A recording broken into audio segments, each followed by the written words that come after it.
Dans les Alpes, 11 communes françaises et suisses développent ensemble le tourisme 4 saisons.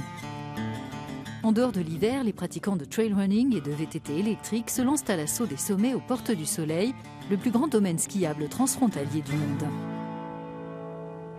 On passe du côté suisse et du côté français en un tour de pédale.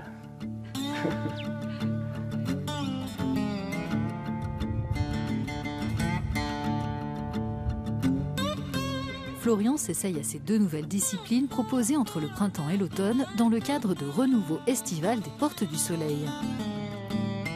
8 communes françaises et 3 suisses, dont Champéry, participent à ce projet européen qui vise à faire découvrir le patrimoine naturel et culturel tout en fidélisant une nouvelle clientèle, et ce dans un contexte de changement climatique.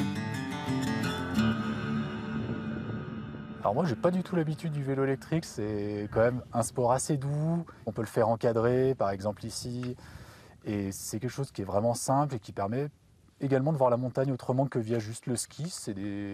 Sur les autres saisons, ça apporte quelque chose de vraiment complémentaire, je trouve, c'est très intéressant. Le budget total de ce projet est d'1,5 million d'euros, dont un peu plus de 600 000 financés via la politique européenne de cohésion. La France et la Suisse apportant 46,5% de l'ensemble du budget.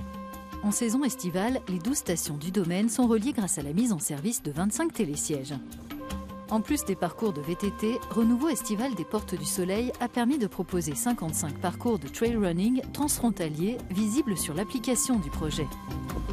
Florian teste le numéro 41 en compagnie de 2 champions de la discipline, Gaël Sierre et Aurélien Bovard, au col du Cey, près de la Chapelle d'Abondance. Tous les parcours sont gratuits. La découverte du domaine hors saison de ski attire de plus en plus de monde. Le coordinateur du projet, Benoît Cloirec, égrène quelques chiffres.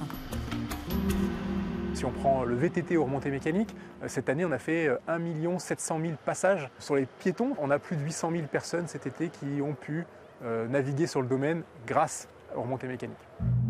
Selon les professionnels de la montagne, la chaleur estivale est de plus en plus longue. À Champéry, on a atteint 29 degrés cet été.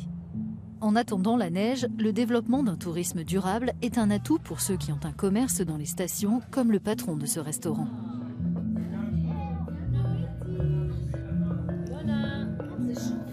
Nous avons des années qui sont incertaines. On a pu remarquer la baisse énorme de la fréquentation avec ce Covid.